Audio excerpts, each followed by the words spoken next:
合唱。仏教の知恵でどんな問題も解決する仏教チャンネル心の処方箋、寺子屋塾長御殿山妄想です。今回は人のために生きて幸せになる人、不幸になる人、幸せな人に共通する思考3選、仏教の自利利他と題してお届けいたします。ちょっと長いタイトルになってしまいましたが、人のために一生懸命動いていることによってみんなから信頼されたり、みんなから慕われて幸せになれる人もあれば、一方人のために頑張ったのにいいように使われて自分が疲弊してしまっている、むしろかえって周りから見ればなんかあの人不幸だよね、かわいそうだよねというようになってしまっている人ありますよね。もしかしたら自分がそうだという方もご覧の中にはおられるかもしれません。そのように人のために頑張って不幸にならないためにも幸せな人に共通する思考3選を紹介しますので、ぜひ最後までお聞きください。今回このようなテーマを選びましたのは、また質問が届いておりまして、まずそれを読んでみたいと思います。先生に一点お尋ねというか、所見をお伺いしたいのですが、天台宗の祖、伝行大師最澄のお言葉として、己を忘れて他を利するは慈悲の極みなりという蒙古利他の教えを説かれています。宗谷先生はこの蒙古利他の教えについてどのような見解をお持ちか一度聞かせていただければ幸いです。というものです。蒙古利他。もうこの方のおっしゃる通り、己を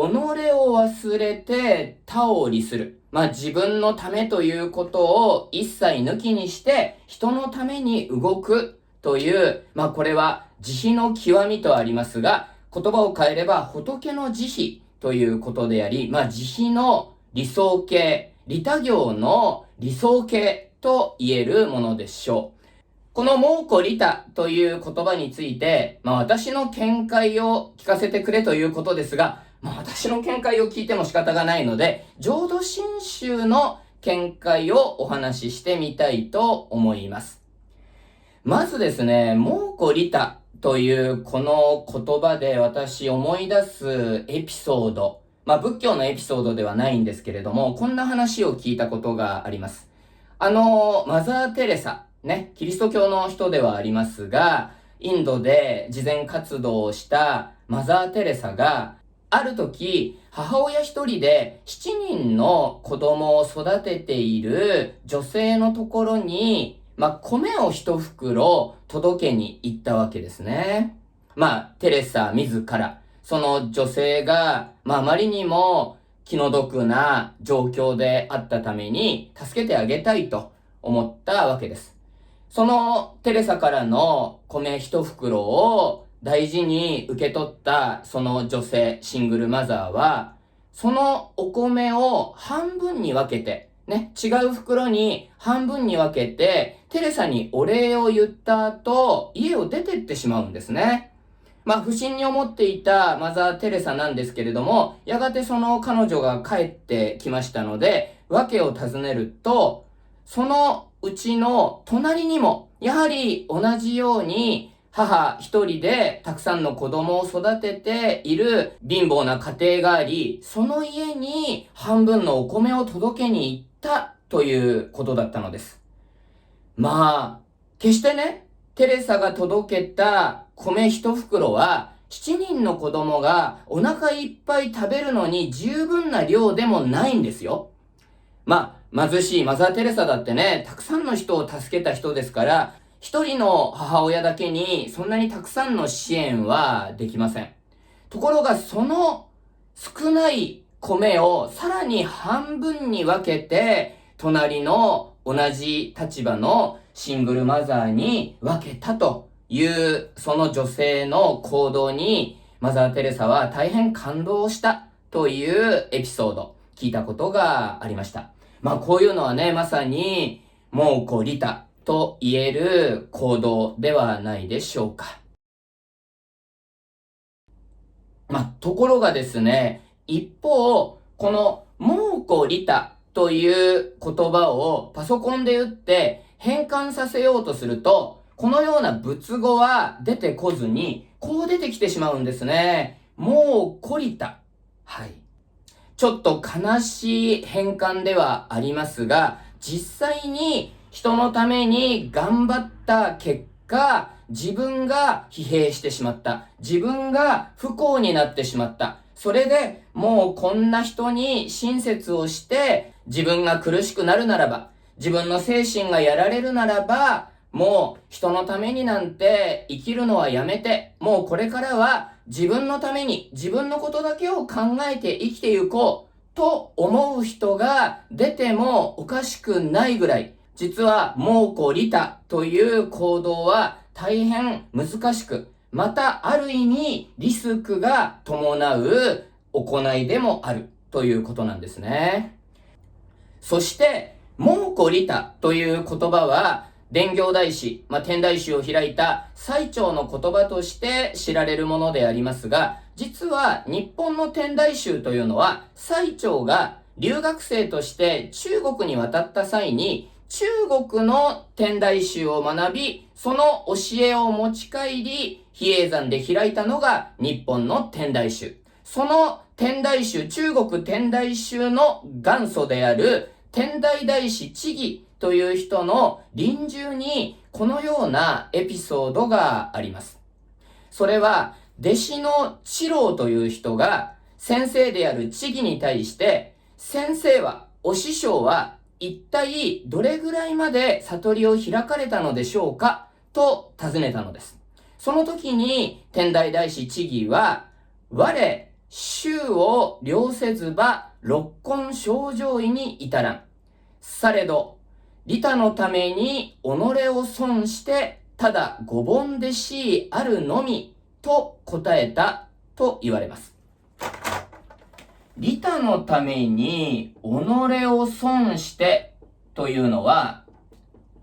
この天台大師智義の言いたかったことは、私は弟子を取らなければ六根清浄意という悟りまで到達できたはずだ。しかし、弟子のために、いわゆる利他のために己を損してというのは、弟子の指導のために己の勉学や修行がおろそかになり、結果、五本弟子意という悟りまでしか至らなかったという意味なんですね。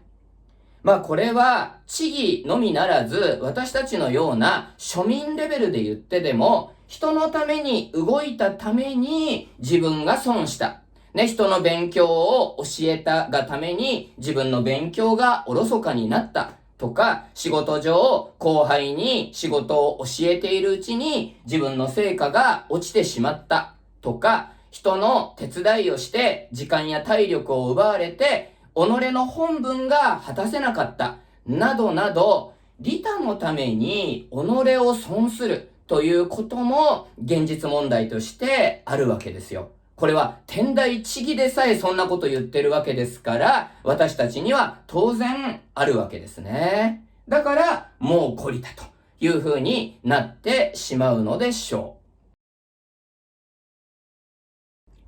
このようになかなかもって難しい問題ではあるのですが、今回は幸せな人に共通する思考ということをお話ししたいと思いますので、まずその辺からですね、話を展開させていきたいと思います。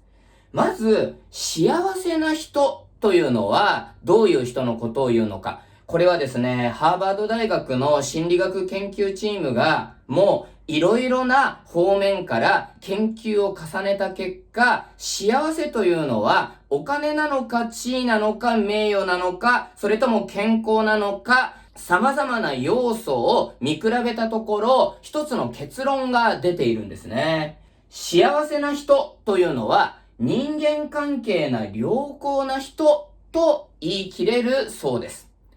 これは確かにね、いくらお金持ちであってでも、一人ぼっちである人間関係に問題があるとかね、地位や名誉はあるんだけれども、周りの人から慕われていないとかね、これでは不幸になってしまう。幸せをあまり感じられないでしょうし、反対にお金がなかったり、あるいは持病を抱えていたりして、病気がちであったとしてでも、周りの人と良好な人間関係を築いていて、信頼関係がある、などという人は、心が明るく幸せに人生を歩めるというわけです。では、その人間関係を良好にできるかどうかの鍵を握るのは何かというと、その大元ですね。三選の大元は、ズバリ仏教の言葉で言えば、ガリガリの精神で生きるか、自利利他の精神で生きるかによって大きく分かれます。これについては過去いろいろな動画で話をしていますので、説明欄にリンクを貼ったり、この辺にね、今出てくるかもしれませんので、その動画を見ていただけると、なお分かっていただけると思いますが、ガリガリというのは、我の利益ということで、自分のことしか考えていない、自己中心的な人のことを言います。これでは、物質的な豊かさは得られたとしてでも、自分のことしか考えない。人のことは心配しない。自分のこと、自分の得しか考えない。それによって財産を得たり、地位を得たり、ということはあってでも、それでは幸せになれない。と仏教では説かれます。一方、自利利他というのは、自分の利益がそのまま人の喜びにも、人のためにもなる。あるいは、人を喜ばせるままが自分の喜びにもなる。そういう行動、あるいは精神のことを自利利他と申します。これがまず幸せな人の根本的な共通思考となりますので、ぜひ覚えておいていただきたいと思います。この利他の行をすると人間関係は良好になりますし、実は物質的にも恵まれる。これはですね、心理学のある研究がありまして、子供たちの集団の中で、子供ながらも友達のために動く子っているんですね。人のために動く、人を優先させる子。そういう行動をした子には、周りの子が何かその子にまた親切をしたくなるというデータがあるそうです。ですから、これは子供の世界でも大人の世界でも、真心から人のために動く人には、お金も物も人も集まってくるという、実は物質的にも恵まれる状態になる。これが自利利他の行であります。ですから昨今ですね、例えば京セラの稲森和夫さんなんかがね、数々の著書の中で利他の精神というのを訴えておられますよね。確か利他という題名の本も書いておられるんじゃないですかね。ですからビジネスパーソンの中でも結構利他という言葉を知っている人は今日多いはずです。自利利他はさらに2つに分かれます。一つは利他とは言いながらも自利のための利他の行いの人ですね。これはビジネスパーソンなんかでね、あるパターンじゃないでしょうか。稲森さんの本を読んでなるほどと、利他をする人の方が周りの人から信頼されるのか、じゃあ頑張って利他をしようというような思考の人ですね。これ非常に多いと思います。ですから、もちろんそれでも自利利他なのですけれども、あんまりですね、自利のための利他というのは、本来の自利利他の結果にはなりにくい。ですから、おかしいな、俺は結構利他に頑張っているんだけれどもな、という方で、今一つ良い結果に恵まれていない人は、この状態になってしまっているからかもしれません。はい。そしてもう一つが質問なされている蒙古利他ということなんですね。で、これは先ほど最初も言いましたが、仏の慈悲の極みなわけで、実はですね、これが理想形ではあるのですが、じゃあ私たち凡人に、煩悩具足の凡夫、煩悩の塊である私たちに、果たして仏の慈悲が実践できるか、蒙古利他が実践できるかという問題がございます。さて、このようにガリガリではなく、自利利他に生きることが幸せになれる思考というところまではいいのですが、次にですね、蒙古利他という言葉をもう一回深く掘り下げてみたいと思います。これはですね、もう完全に己を忘れて他を利するということですから、何があろうとも己のことは置いといて人のために他人のために動くという精神でありますが、これはお釈迦様のエピソードに次のようなものがありまして、ある時お釈迦様が瞑想をしておられると、手負いの鳩がお釈迦様の懐に飛び込んできました。鳩は、私は今、わしに追われて逃げているところです。もうわしがすぐそこまで迫っております。お釈迦様、どうか私をかくまってください。と、鳩は泣きながら懇願いたします。お釈迦様はかわいそうに思って、鳩を懐に隠しておやりになられました。間もなくしてわしがやってきます。ここに今、鳩が来ませんでしたか？私はもう何日も獲物にありつけず、餓死寸前でございます。ようやく見つけたあの鳩を食べないことには私の命はありません。どうか鳩をかくまっておられるならば私に返していただけないでしょうか。と、わしもまた懇願いたします。鳩を助けようと思えばわしを殺さねばならず、わしを助けようと思えば、鳩を見殺しにすることになります。お釈迦様はわしに尋ねられます。そなたの空腹は鳩の肉でなければ満たされないのか？いいえ、鳩でなくてでも同僚の肉であれば私の命はつながります。それでは私の肉でもよろしいか？とおっしゃってお釈迦様は自らのももや腕の肉を刃物で削ぎ落とされ、鳩と同じ目分量になされた後、それをわしに差し出して、鳩を助けたというお話であります。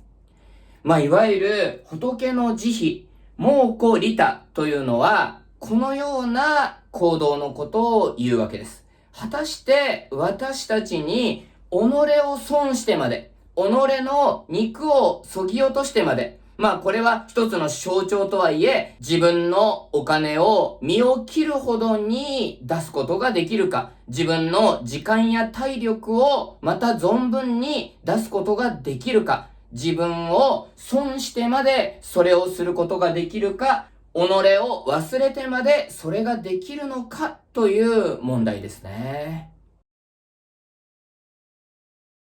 という今までの話を踏まえて、実は質問なされた方も次のようにもおっしゃっておられます。しかし、蒙古利他の生活は自分のための時間が皆無に近い生活であり、常人では正直できないような気がしております。私のごときはやはりせめて自利利他の生き方が精一杯のような気がしております。自利利他の理法を踏まえ、できるだけ悪しき種をまかないように努めて、できるだけ良い種をまけるように生きたいと思っております。と、自らの所感を述べておられるわけですが、もう本当にこの通りなわけですね。なかなか私たちに、蒙古利他の仏の慈悲の実践は、正直難しいわけです。ということで、今までの話をまとめて、幸せな人に共通する思考3選を最後にまとめておきますと、まず一つ目に、己の限界を知るということですね。確かに仏の慈悲を実践することは尊いことではあるのですが、己の分を知るということ、これもまた大事なことであります。言葉を変えれば、うぬぼれない、仏教の言葉で言えば、慢心に陥らないということでしょうか。実は私にも、うぬぼれて自分に助けられると思ってやってしまったがために、かえって相手も助けられず、自分も苦しい状態になってしまったという経験がございます。で、今、振り返ってみますと、やはり、うぬぼれていたのかなと、己の分際を知らずにやろうとしていた気がいたします。もっと私が力をつけて、もっと私が、例えば経済的にとかね、あるいは、力量的に力をつけてから助けるべきであったのかなということを思います。次に、人を助けるときには、まず自立することが大事ということです。つまり、まず自分が安全なところに立たなければならないということですね。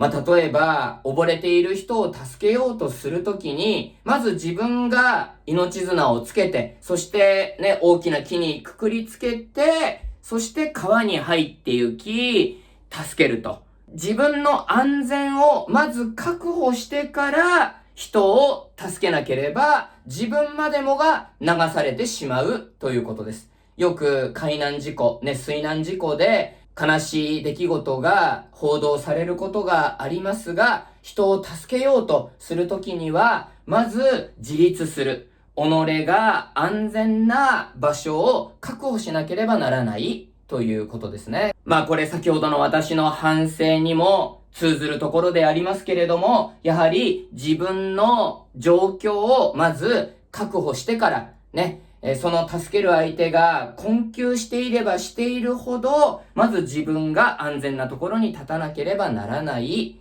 ということであります。そして最後、3番目が相手を選ぶということですね。人を助けようとする利他は大変尊い行なのですが、それでも仏様でない私たちのような凡夫が利他の行をするときには相手を選ぶ必要があるということです。この相手については仏教の三福伝という教えがありまして、これもリンクを貼っておきますので、この辺にもね、今出てくるようにしますので、ぜひそれをまた、お聞きいただきたいと思いますが、今回述べておきたいのは、相手を選ばなければならない。誰でも彼でも助けようとすると、かえって自分が危うくなるということであります。最終的にまとめておきますと、蒙古利他は確かに理想的な、ぜひ私たちが実践したい利他の行でありますが、慈悲の行ではありますが、これは仏の慈悲であるという側面もありますので、やはり私たちができる利他、私たちができる慈悲を実践していくということが、私たち一人一人の心がけとしては大事ではないでしょうか。今回の話が少しでもヒントになった、学びになったという方は、いいねやコメントをお願いいたします。また、チャンネル登録していただけると嬉しいです。このチャンネルでは、具体的な悩みを題材にして、仏教の知恵から解決を学ぼうとするものであります。気になるタイトルから見ていただきますと、仏教の体系的な理解にもつながっていくと思いますので、ぜひ一緒に学びましょう。今回も最後までお聞きくださりありがとうございました。合唱。南無阿弥陀仏、南無阿弥陀仏、南無阿弥陀仏。